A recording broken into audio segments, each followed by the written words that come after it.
This morning we looked at the preliminaries to the generation of aspiration bodhicitta and the main body of its actual generation. And now, turning to the conclusion or completion of its generation, there are 5 steps or 5 parts. The first of these is a recollection of the benefits of generating aspiration bodhicitta. Having generated it, it's necessary that it continue to develop or increase. In order for that to occur, there needs to be an appreciation of its benefits and worth and an attitude of enthusiasm. If this appreciation and enthusiasm are present, then simply through possessing these, aspiration bodhicitta will naturally flourish or be intensified. If, on the other hand, you regret the generation of aspiration bodhicitta, then through the condition of that regret, it will be weakened. This is why, for example, when we are confessing or admitting wrongdoing, regret is appropriate, because the force or condition of that regret weakens or helps to eliminate the imprint of the wrongdoing. But in the case of something virtuous, like the generation of aspiration bodhicitta, you wish to avoid regret. So therefore, the first of the 5 parts of the conclusion is to reflect with enthusiasm and appreciation upon the benefits and qualities of your having generated this bodhicitta. Now, according to the 𝚁𝚅𝚒𝚑𝚒𝚆 Sutra, there are numerous benefits which are explained using analogies. For example, in that the initial generation of bodhicitta is the source of your future accomplishment of the qualities of all Buddhas, it is like a seed. In that it is the ground or basis on which all of the excellence of Buddhahood is developed, it is like the ground, and so forth. After the first step, which is the recollection of the benefits of aspiration bodhicitta, the second step in the conclusion, or what ensues upon the generation of bodhicitta, is actual training or actual cultivation of aspiration bodhicitta. In essence, this means that having generated it by taking the bodhisattva vow, you do not simply leave it at that. You consult or study such texts as the Bodhicharyavatara by Shantideva, the Jewel Ornament of Liberation by Lord Gampopa, and so forth. And also you listen to the instructions on this topic that come from your teachers or spiritual friends. And in that way you learn how to protect aspiration bodhicitta from impairment and how to ensure that it continues to develop. And having learned these 2 things, you actually apply the appropriate methods for its protection and for its development. The third part of the conclusion is to train in the gathering or cultivation of the 2 accumulations. This is done in addition to the direct application in the protection and development of bodhicitta itself.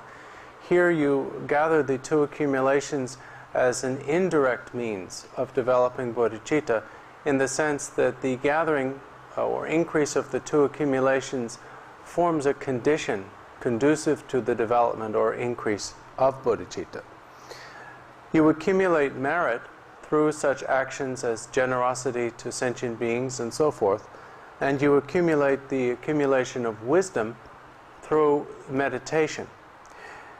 Fundamentally, you are practicing meditation or cultivating meditative absorption in order to be able to recognize the absolute or ultimate nature of all things.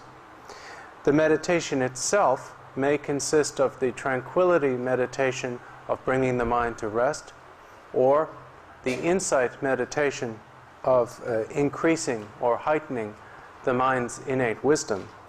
But in either case, your motivation in doing this is in order to increase the bodhicitta that has been generated. The fourth part of the conclusion is training in avoiding something that is a direct cause of the impairment of bodhicitta and of the vow of bodhicitta. And this is training in avoiding the mental abandonment of any sentient being. The mental abandonment of any sentient being is a direct contravention of the vow of bodhicitta, because in essence the vow consists of a commitment to helping all beings without exception.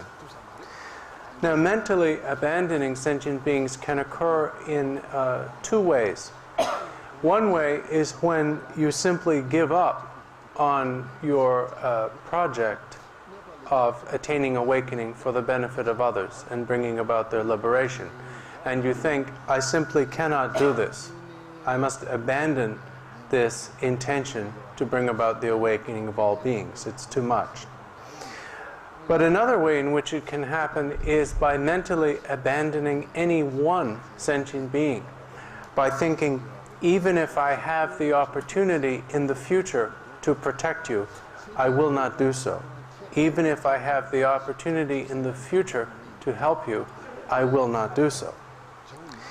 Now, we normally produce a lot of kleshas, or mental afflictions.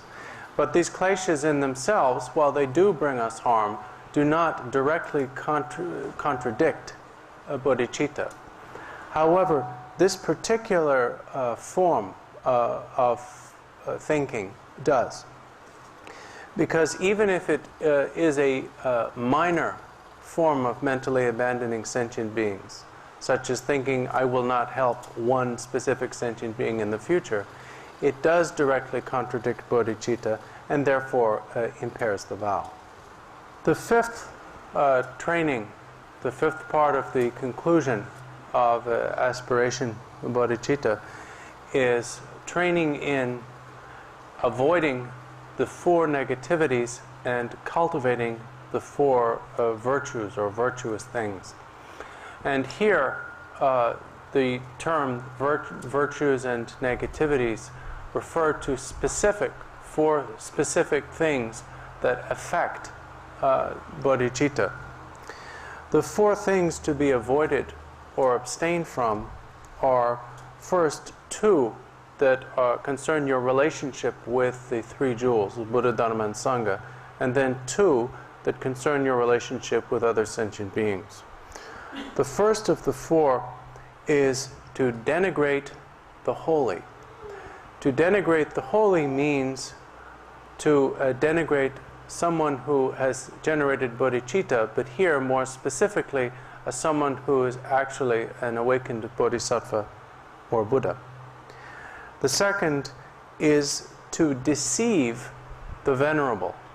And here the Venerable refers specifically again to Buddhas and Bodhisattvas. To intentionally deceive them is the second. And then the third is to cause regret where there is no justifiable reason for it. This refers to when you observe another being doing something virtuous, to intentionally discourage them from this and cause them to regret it by saying such things as, you shouldn't practice so much, you'll wear yourself out, or you shouldn't be so generous, you'll make yourself impoverished, and so on. And then the fourth is to deceive sentient beings. The second was to deceive the Venerable. The fourth is to deceive sentient beings in general. Now, if you consider these, in fact, these four negativities are all, in one way or another, variations of mentally abandoning sentient beings. So if you properly avoid mentally abandoning any one or more sentient beings, you will be avoiding these as well. The four virtuous things, which are the opposite of these, are their obvious opposites, always telling the truth and so forth. And again, by performing these, you will also protect yourself from mentally abandoning sentient beings. So that completes the presentation in our text of the preliminaries, the main body, and the conclusion of the generation of aspiration bodhicitta. The next topic is the generation of implementation bodhicitta. And fundamentally, this consists of undertaking the vow I will actually set about achieving what I have aspired to. Before we go into the details of this, however, it may be helpful for you to know something about the relationship between the vows of aspiration and implementation bodhicitta as they were presented in India. In India, there arose two major traditions of the Bodhisattva vow. The historically earlier of the two is called the lineage or tradition of the profound view. The historically later one is called the lineage or tradition of extensive deeds. Now, their basic view of bodhicitta and so forth is the same. There is no real contradiction between them. However, their procedures in the administering of the vow vary a bit. The first of these two traditions, that of the profound view, is the lineage which comes from Arya Nagarjuna. It therefore arose first, and it arose from the point of view of geography in the southern part of India. It is named after the fact that in Nagarjuna's presentation of bodhicitta, he emphasized the view. Now, what characterizes this tradition in terms of the giving of the vow is that while this tradition recognizes that aspiration and implementation bodhicitta are distinct from one another, nevertheless, they are the vows of aspiration and implementation bodhicitta are given at the same time in one ceremony. First, you generate aspiration bodhicitta, and then implementation bodhicitta.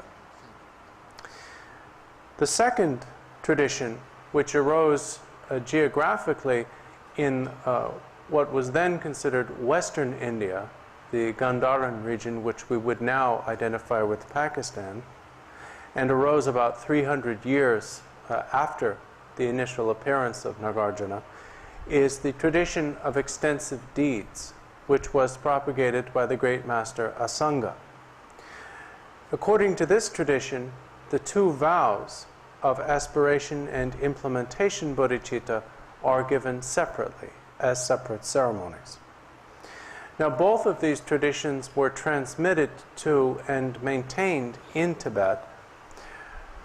The reason why I have to mention both is that in presenting the generation of aspiration and implementation bodhicitta, our text essentially follows the format of the later tradition of extensive deeds.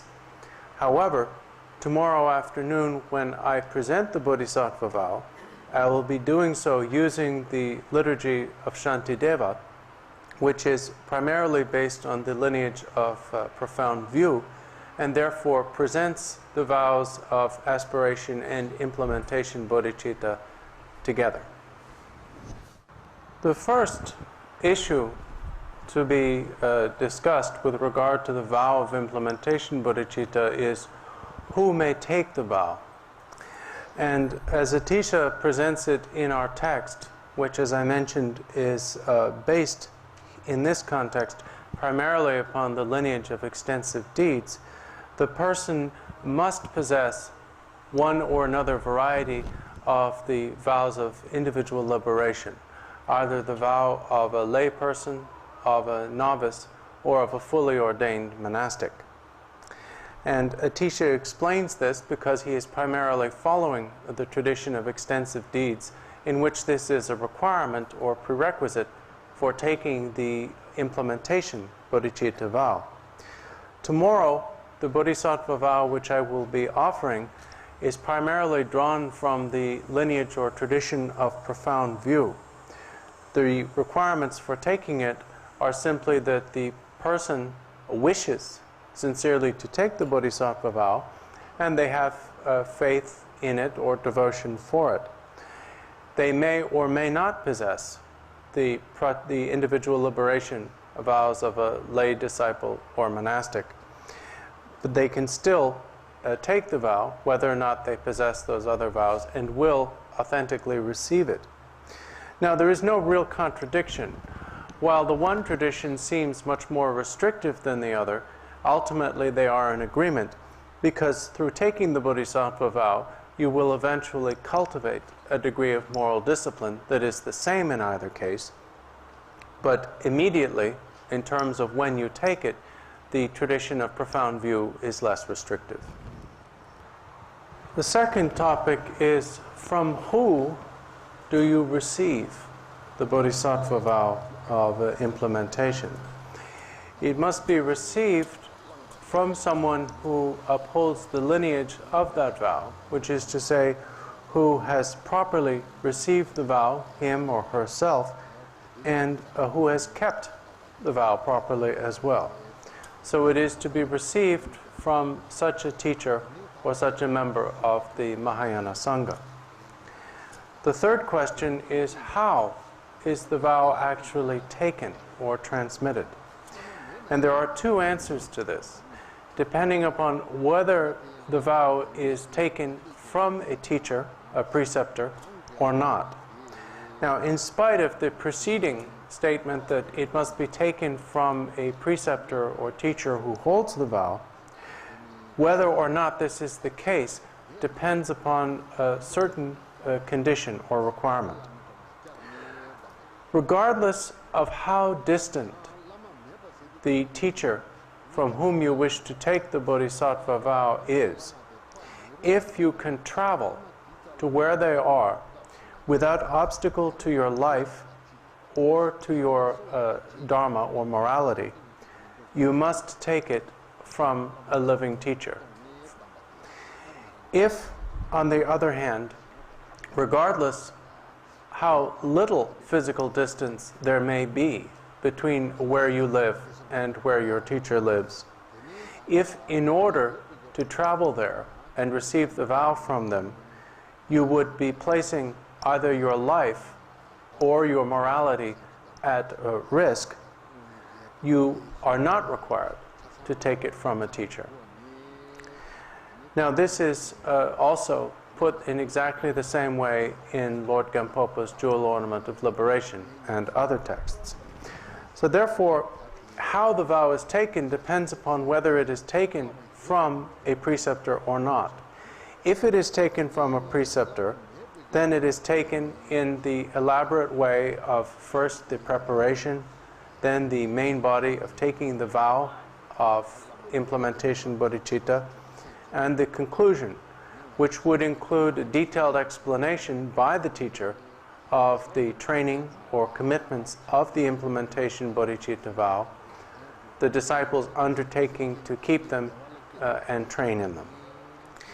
If the vow is taken without a preceptor, then first, generating bodhicitta as your intention for taking the vow, you would invite all Buddhas and Bodhisattvas into the sky in front of you, and considering that they are actually present, you would promise to establish all beings in a state of happiness, in that way generating bodhicitta, and also taking the vow by committing yourself to the actual means of accomplishing awakening and establishing all beings in a state of permanent happiness.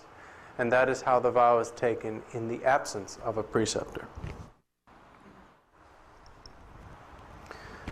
Essentially, there are three aspects to the commitment or the moral discipline associated with the Bodhisattva vow.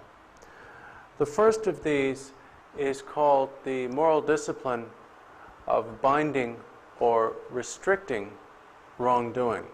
Here, binding or restricting means restricting your conduct so that you abstain from that which you have identified as wrongdoing or inappropriate.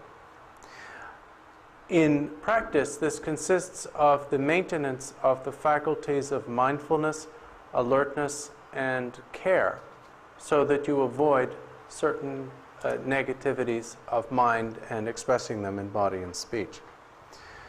Here, the major things that are identified as to be abandoned, and therefore the essence of the Bodhisattva's practice of the moral discipline of abandonment, is 4 things. The first 2 of these are varieties of aversion or anger. One type of anger that we sometimes generate is actual malevolence, where you have the intention, or at least the wish, to harm someone else, such as the thought, I must kill this person, or I must hit or beat this person.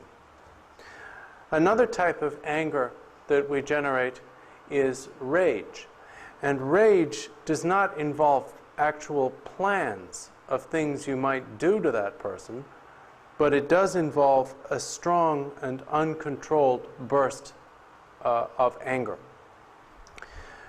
So the first 2 things to be abandoned are malevolence and rage, because these are the opposite of love and compassion and are therefore destructive to bodhicitta.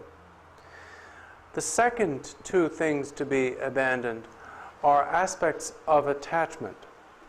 The first of these is greed, where because of greed or stinginess, you are unwilling to do that which is beneficial or helpful to others. And the second is jealousy. And jealousy is singled out here because it is an important part of a bodhisattva's training to actively rejoice in the virtues accumulated by others. If, on the other hand, you are competitive and jealous and feel bad about anything good someone else does, that is obviously a problem.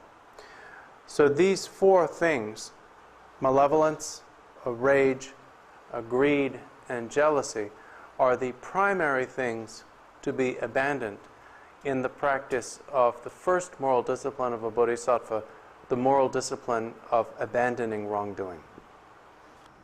The second aspect of the moral discipline of a bodhisattva is the moral discipline of benefiting other sentient beings. And this is based upon the fact that, in essence, what you have committed yourself to by generating bodhicitta and taking the vow of bodhicitta is benefiting others in all ways possible. So, having taken that vow, you must actually benefit beings, and you must do so enthusiastically. In essence, this aspect of moral discipline is the maintenance and development of the enthusiastic involvement in actually benefiting others. And it consists also of never regretting when you have succeeded in benefiting others. Being willing to benefit others, whether you can only benefit a few or benefit many, whether it is easy to do or involves great austerity, and being glad that you have done it afterwards and not regretting it. The third aspect of the moral discipline of a bodhisattva is the moral discipline of collecting or increasing virtuous dharmas or virtues. And this means that a bodhisattva actively engages in all possible manners of virtue with body, with speech, and with mind through a proper motivation. Proper motivation here means that you are not engaged in virtuous behavior or virtuous practices simply because it is customary, nor are you doing it solely for your own benefit, but you are doing it, as you have promised, for the benefit of all beings. This aspect of moral discipline consists of consciously adopting the conduct or manners of behavior of holy individuals in a genuine way, and abstaining from following the negative example of those who behave inappropriately, again with the motivation that was just mentioned. In that way, the moral discipline of a bodhisattva has three aspects. The first aspect is the aspect of abstention from wrongdoing. What can be enumerated, but was here enumerated, what can be enumerated as the second, but was here enumerated as the third aspect, is the aspect of engaging in the practice of virtue.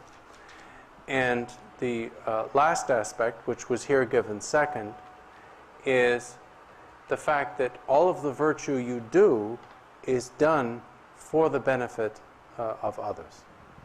In the case of any of these three aspects of moral discipline, that of abstention, that of virtue, and that of benefiting beings, it is not the case that the commitment to these is a commitment to practicing or developing these to perfection from the very beginning. With all three, it is intended that from the beginning of your training, you practice those aspects of any and all of the three that you can, and then gradually develop them from there. Of course, if you can perfect these at any point, that is great. But it is not the case that it's all or nothing, that you have to perform them perfectly from the beginning, or there is no benefit in performing them at all. With regard to the training of your mind and the behavior of your body and speech, you do what you can and gradually try to improve and expand from there. I'm going to stop there for this afternoon.